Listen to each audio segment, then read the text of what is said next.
श्री स्वामी समर्थ. जय जय स्वामी समर्थ.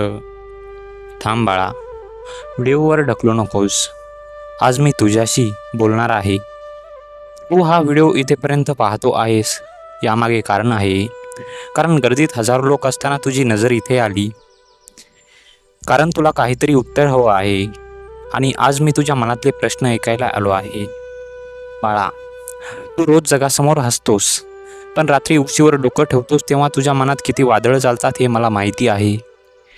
तुझ्या चेहऱ्यावरचं हसू खोटं असू शकतं, पण तुझ्या मनातलं दुःख माझ्यापासून लपलेलं नाही. तू अनेक वेळा विचार करतोस, माझ्यासोबत असं का होतं? मी इतका प्रयत्न करतो तरी मला यश मिळत नाही. मी लोकांसाठी इतकं करतो तरी माझ्यासाठी कोणी का उभं राहत नाही.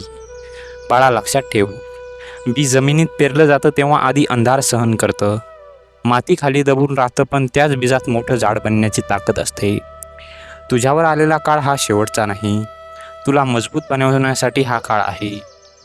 आज तुझ्या आयुष्यात काही लोक सोडून गेले असतील, काही नाती तुटली असतील, काही स्वप्न अर्धवट राहिली असतील, आणि काही रात्री तू शांतपणे फक्त छताकडे बघत पडून राहिला असतील.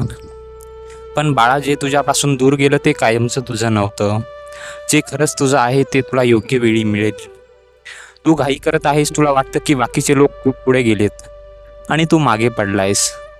पण प्रत्येकाचं घड्याळ वेगळं असतं. सूर्योदय सकाळी होतो म्हणून चंद्र चुकीचा होत नाही बाळा. तू स्वतःवर शंका घेतोस, आरशात स्वतःकडे बघून विचारतोस, मी खरंच काही करू शकतो का? आणि मी तुला सांगतो बाळा, तुझ्यात एवढी ताकद आहे की जी तुला अजून स्वतःलाच दिसलेली नाही. लोक तुला कमी लेखतील, काही जण तुझ्या स्वप्नावर हसतील, तर काही असं पण म्हणतील की त्यांच्याकडून काही होणार नाही. त्यांना बोलू दे, तू तुझं काम कर. बाळा, तुला हा व्हिडिओ कसा वाटला कमेंट सेक्शनमध्ये नक्की सांग. आणि अशाच माहितीपूर्ण व्हिडिओसाठी आत्ताच आपले यूट्यूब चॅनल नामस्पंदनला सबस्क्राईब करायला विसरू नकोस.